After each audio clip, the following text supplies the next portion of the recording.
Welcome to my channel about narcissistic abuse and healing. Today we are diving deep into something many of us don't even realize. How trauma can disguise itself as personality traits. Have you ever wondered why you are overly cautious, people-pleasing, or quick to shut down emotionally?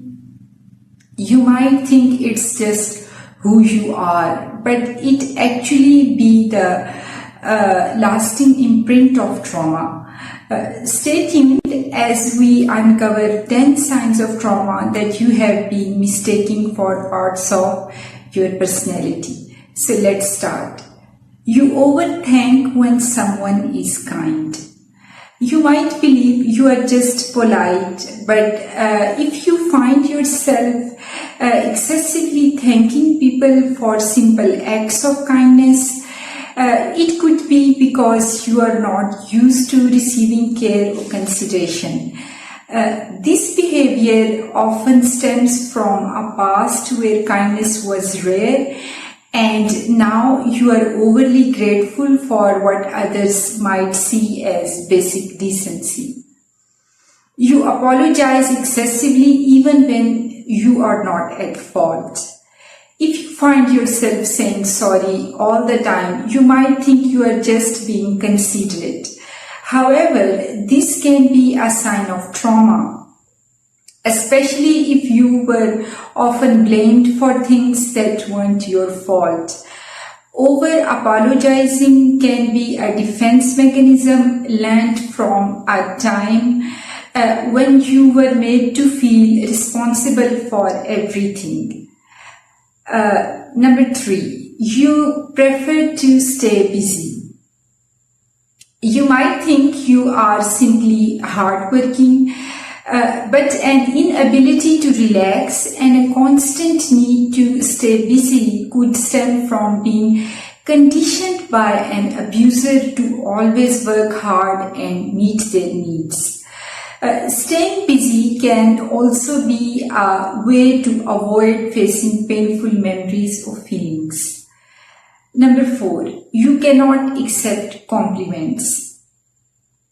You might believe you are just humble, but if you consistently deflect or downplay compliments, it could be because you do not really believe in them.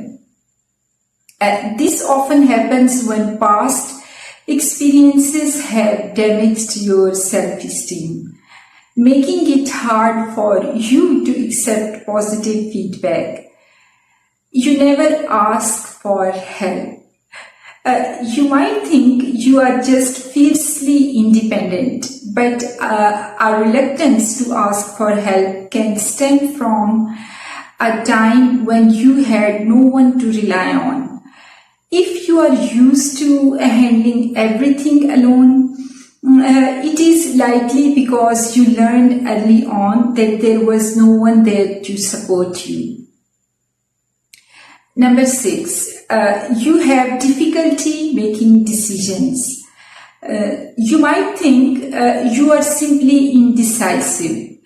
But if you struggle to make choices, it could be because your decisions were constantly criticized or dismissed in the past.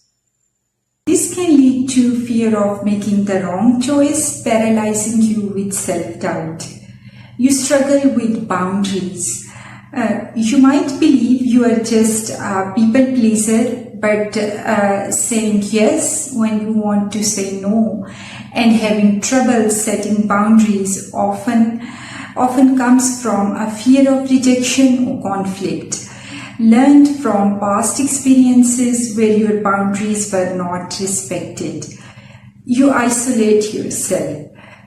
You might think you are just an introvert, but if you often withdraw from others and prefer to be alone, it could be a defense mechanism. Isolation can be a way to protect yourself from potential harm, especially if you have been hurt by others in the past. You have a high pain tolerance. You might think you are tough, but a high tolerance for physical or emotional pain can be a result of enduring significant discomfort in the past. Over time, you may have become desensitized to pain, seeing it as something to be endured rather than addressed. You have trust issues. You might think you are just cautious, but if you find it difficult to trust others, it could be rooted in past betrayals or abandonment.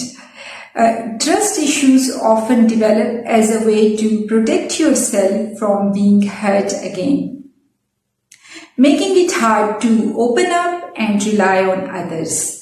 In short, understanding these behaviors as potential signs of trauma rather than just quirks of your personality is a crucial step towards healing.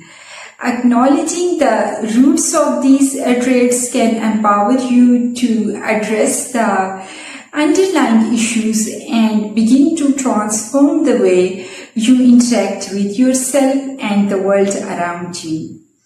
Remember, these behaviors were once survival mechanisms, but you have the power to move beyond them and thrive. Thank you for watching.